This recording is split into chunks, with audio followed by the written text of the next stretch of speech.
Olá, muito bom dia. Meu nome é Valdecir Babinski Júnior, eu sou doutorando em Design da Universidade Federal de Santa Catarina e hoje eu vou apresentar o trabalho Composição Visual para Figurinos em Animações, um relato de experiência. Desde já, quero deixar aqui ressaltado que esse relato de experiência diz respeito a uma disciplina chamada Tópicos Especiais em Animação, ministrada por mim em conjunto com a professora Eliette, a auxiliadora Assunção Ourives e o professor Luiz Fernando Gonçalves de Figueiredo, no curso superior de animação da Universidade Federal de Santa Catarina. Bom, este trabalho tem como coautores o mestrando Gleiston Barbosa Martins, as estudantes de iniciação científica Virgínia Menini Carvalho e Raquel Vilaim Machado, além do professor que orienta a minha tese de doutorado, o professor Luiz Fernando Gonçalves de Figueiredo. Essa é uma das pesquisas que a gente vai apresentar no evento, que está atrelada ao Núcleo de Abordagem Sistêmica do Design, o NAS Design da Federal de Santa Catarina. Pois bem, então nós vamos apresentar brevemente uma introdução sobre este trabalho. A gente vai começar falando que o figurino ele é parte crucial dentro de uma obra audiovisual, isso já é de conhecimento comum, né? E esse figurino ele vai ser utilizado então para passar tanto elementos que são sutis dentro da narrativa fílmica, quanto elementos que são mais expressivos, fazendo parte do arco do personagem dentro da obra. Nós acreditamos que para os estudantes de animação é importante dominar a linguagem dos trajes de cena, porque elas são parte desta grafia da cena, como nos diz Fausto Viana, e ao mesmo tempo para esses estudantes torna-se interessante utilizar o figurino como um elemento não verbal de comunicação. Então eu não preciso ter diálogos hiperexpositivos ou mesmo ter diálogos superexplicativos em que o meu personagem apresenta uma série de justificativas, uma vez que a visualidade me dá essas justificativas, né? Então é importante que a gente domine esta linguagem visual dos figurinos para aumentar o impacto do nosso personagem na narrativa fílmica diante do público espectador. Com isso, nós podemos dizer, então, que para os estudantes de animação é necessário ter o domínio da composição visual dos figurinos para que a gente possa ter cada vez mais personagens alinhados com a narrativa fílmica. Diante desse pressuposto, nós temos como objetivo principal relatar uma experiência pedagógica baseada no desenvolvimento de figurinos para personagens de animação, exatamente com esta ênfase na composição visual. Então, diante do exposto, a gente vai ter aqui uma fundamentação teórica muito breve e a gente já passa para os nossos resultados. Então, a gente vai falar brevemente aqui sobre a composição visual para figurinos. Vamos nos apoiar aqui na obra de Viana e Pereira, que falam sobre esses elementos de estilo que competem ao traje de cena, e a gente pode começar descrevendo a cor como um desses elementos visuais que vão impactar a narrativa fílmica. A cor do personagem, como a gente vê em Divertidamente, ela é uma marca muito característica desse personagem, então ela nos ajuda a distinguir daquela cena e do enredo como um todo o personagem principal, os personagens secundários, quem são aquelas pessoas, como elas estão interagindo e qual o humor, o temperamento dessas pessoas. É importante que essas cores também estejam alinhadas ao público espectador e aos significados atribuídos por esse público às cores que estão sendo expostas em tela, tá? Como Viana e Pereira bem recomendam para a gente. Em seguida, nós temos a forma, que pode ser condizente com um determinado período ou com um determinado produto audiovisual. Por exemplo, quando a gente fala das vilãs da Disney, existem formas pontiagudas que nos remetem automaticamente ao perigo e, portanto, nos lembram do produto audiovisual da Disney.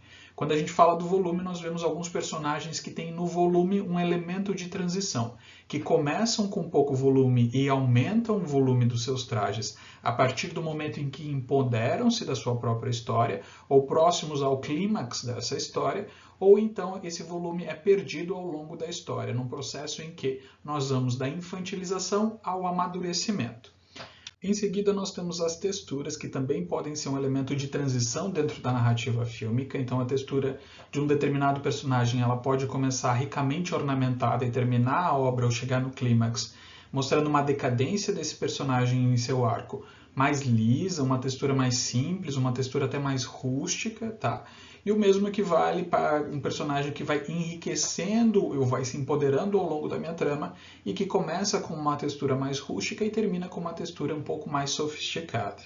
Nós temos o movimento também, principalmente para personagens que vão executar danças ou que têm uma gestualidade expressiva dentro da obra, e a origem desse personagem, a qual território, a qual identidade, a qual grupo social, a qual cultura esse personagem pertence e como esta cultura se reflete através dos trajes que nós vemos em cena. Então aqui a gente vai poder observar alguns exemplos de animações e de personagens que trabalham esses contextos e trabalham estes elementos da composição visual associados. A gente pode ter aí textura sendo utilizada com movimento, origem sendo utilizada com cor e assim por diante. Então, nesses dois exemplos, nós estamos vendo as personagens principais de Moana e de Encanto. Em Moana, a gente consegue observar aqui como a textura e a origem foram elementos de composição visual bem expressivos, né? Uma vez que houve um estudo aprofundado sobre os povos do Pacífico Sul e da Polinésia, e que isto se reflete no grafismo, na grafia deste traje de cena. No caso de Encanto, a gente está falando de uma família multigeracional colombiana e da sua cultura, e como esses elementos da cultura se expressam também através do figurino na animação. Outro exemplo que nós temos aqui é a personagem Scarlet Overkill de Minions, e este é um exemplo marcante sobre volume e cor. Então ela tem uma cor característica que vai se intensificando ao longo da jornada da personagem e um volume que é crescente à medida em que a personagem delira, à medida em que a personagem se afasta da realidade, tanto o cabelo vai ganhando volume e desordem, assim como a própria roupa que depois se torna uma armadura, um traje e até uma espaçonave, certo? Então vamos lá, vamos falar dos procedimentos metodológicos utilizados neste artigo. A gente separou a metodologia em dois momentos, em duas etapas diferentes. Uma primeira de caráter teórico e uma segunda de caráter prático. Então, dentro da parte teórica foi feita uma revisão narrativa e sistemática da literatura, como o Ná sempre faz, e aí nós tivemos alguns autores e autoras que foram selecionados por afinidade ao tema proposto, então por conveniência, para comporem o corpo de conhecimento do trabalho. Depois, na fase prática, a gente teve a disciplina mencionada lá no início da nossa apresentação, que é a disciplina de tópicos especiais em animação. Essa disciplina ela foi lecionada em 2023 e está sendo lecionada em 2024, mas a gente vai falar de um recorte aqui, que é de 2023.2, segundo semestre de 2023 e primeiro semestre de 2024. Bom, diante da classificação metodológica de Gil, a gente pode entender esta pesquisa também como aplicada, como descritiva, como bibliográfica e qualitativa, porque os dados coletados em campo foram tratados qualitativamente como uma pesquisa propriamente dita de campo. Para a coleta de dados, nós utilizamos dois instrumentos, um caderno de campo, já que fizemos observações participantes durante a disciplina. Este é o caderno de campo que a gente fez as anotações, junto com fotografias, isto formou um memorial descritivo de toda a experiência. E nós temos também aqui o próprio caderno de figurinista, que foi o instrumento que nós utilizamos na disciplina para que a gente pudesse organizar os desenhos de figurinos que foram executados. Essa é uma disciplina bastante baseada aí na função do desenho. Nós também realizamos entrevistas roteirizadas na forma de grupos focais, com egressos da disciplina e com alunos que estão atualmente na disciplina. Bom, depois de reunidos, esses dados foram organizados, foram decupados e aqui a gente vai apresentar uma síntese desses resultados. Então vamos lá, vamos falar um pouquinho dos resultados que nós obtivemos dentro desse trabalho. Aqui a gente está vendo dois desenhos de figurinos, um produzido pela Maria Eduarda de Oliveira, que é uma aluna de graduação de moda da UDESC, que é a Universidade do Estado de Santa Catarina, que veio fazer a disciplina de figurino na Universidade Federal de Santa Catarina. Este desenho está baseado no elemento cor, então o desenvolvimento de personagem traz a cor como uma característica principal. Como a gente comenta na disciplina, o desenho deste personagem grita cor para nós. E o outro desenho que nós estamos vendo aqui à direita é da Julia Yumi Mariwaki Maciel, e a gente consegue observar aqui o elemento origem como sendo o principal dentro da expressividade visual que nós temos para este figurino, tá? Aqui a gente poderia falar também da composição junto com o elemento volume, né? Uma vez que nós temos volume e origem sendo combinados. Poderíamos até ter cor se este desenho estivesse colorido. Mas dentro da disciplina a gente pediu que fossem produzidos apenas esquetes, não necessariamente os desenhos deveriam ser coloridos. Nesta prancha nós estamos vendo aqui 3 exemplos da Val Borsol Dobler. E esses 3 desenhos, um falando sobre textura, um falando sobre origem também, um falando sobre movimento, nos mostram a expressividade desses elementos visuais dentro da construção do figurino. Então, quando a gente fala de textura, a gente pode mostrar através de um figurino numa animação que essa textura é um elemento de desenvolvimento desse personagem, que simboliza tanto o rompante com a realidade desse personagem, como um estado de conflito interno, como uma nuance da personalidade, como uma quebra da psique desse personagem. Tudo depende da intencionalidade que nós colocamos como animadores e figurinistas dentro do traje de cena que nós estamos desenvolvendo e aquilo que nós queremos passar nessas mensagens através do código fílmico. Então a gente está vendo aqui também em origem, a questão do frevo, a gente está vendo em movimento aqui, um figurino que é produzido, e aí é interessante a gente pensar na animação, que a animação ela pode ir para o campo da fantasia muito facilmente, né? Então esse figurino que uma hora é uma calça, daqui a pouco ele vira pata de um animal, de uma forma animalesca, ele pode se metamorfosear em outros elementos visuais, e esta composição, então, é parte aqui do que foi produzido dentro da disciplina. Bom, então nós temos outros dois exemplos aqui, um feito pela Maria Ruth Teixeira Maranhão e outro feito pela Valentina Bergonce Mancuso. No caso da Maria Ruth, ela vai trabalhar com a forma alienígena, associado em segundo plano com o volume. Então este volume e esta forma expressam uma identidade alienígena. Que forma alienígena seria essa? E é interessante que no caso da Maria Ruth, ela traz toda uma narrativa de construção que justifica a escolha desta forma humanoide, que se assemelha a um humano, então, para uma identidade alienígena.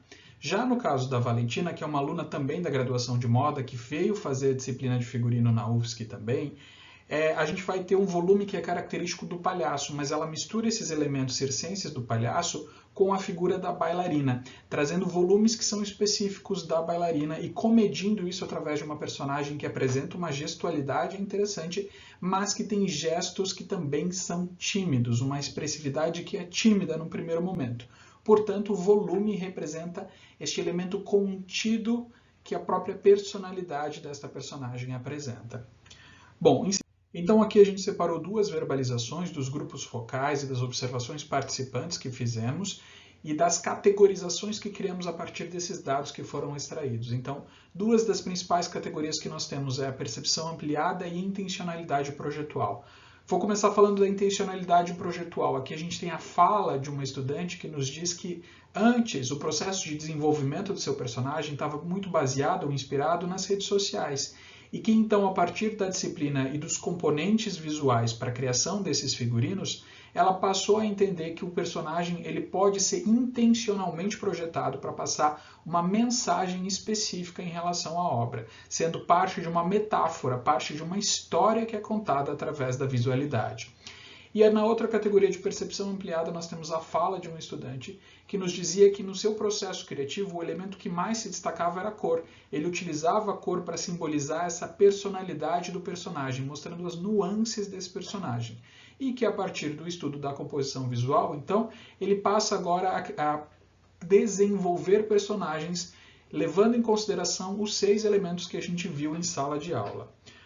Em termos de considerações finais, nós vamos destacar aqui 2 achados da pesquisa. O primeiro é que essa composição visual que nós estudamos, ela pode ser utilizada e manipulada para que a gente possa alcançar um estatuto de pertencimento, de reconhecimento ou de estranhamento em relação ao público espectador. Então, a mensagem que a gente quer entregar, ela pode ser mais facilmente entregue se a gente souber manipular a visualidade e, portanto, se torna muito necessário que os estudantes de animação dominem a plasticidade dessa cena. Nas palavras de Fausto Viana, então, a grafia da cena, a cenografia, aquilo que está diante dos nossos olhos e que na figura em tela vai se refletir na produção de sentidos que operam sobre o corpo que está vestido diante de nós. Em termos de sugestões, nós deixamos aqui a ampliação do referencial teórico para futuros estudos, a elaboração de exercícios avançados de comunicação e linguagem visual e a utilização de outros instrumentos de coleta de dados, como questionários que dispensam a intervenção de um mediador, né? Como a gente viu num grupo focal. Em termos de limitações, nós tivemos um tempo que foi limitado em função da greve da Federal e também tivemos uma restrição no número de estudantes, porque tivemos mais pessoas interessadas na disciplina do que tínhamos vagas em sala de aula, o que para a gente foi bastante positivo. termos de agradecimento, nós precisamos falar aqui do Programa de Pós-Graduação em Design, o Pós-Design da Universidade Federal de Santa Catarina, a UFSC, o Núcleo de Abordagem Sistêmica do Design, o NAS Design, e as bolsas concedidas pela Coordenação de Aperfeiçoamento de Pessoal de Nível Superior, a CAPES, e pelo Conselho Nacional de Desenvolvimento Científico e Tecnológico, o CNPq. Aqui estão as nossas referências, e essas referências podem ser consultadas na íntegra quando o artigo completo for disponibilizado. Agradecemos então a organização do evento, colocamos nosso nome e nosso contato aqui à disposição, e qualquer dúvida que vocês tiverem, basta escrever para a gente. Até logo!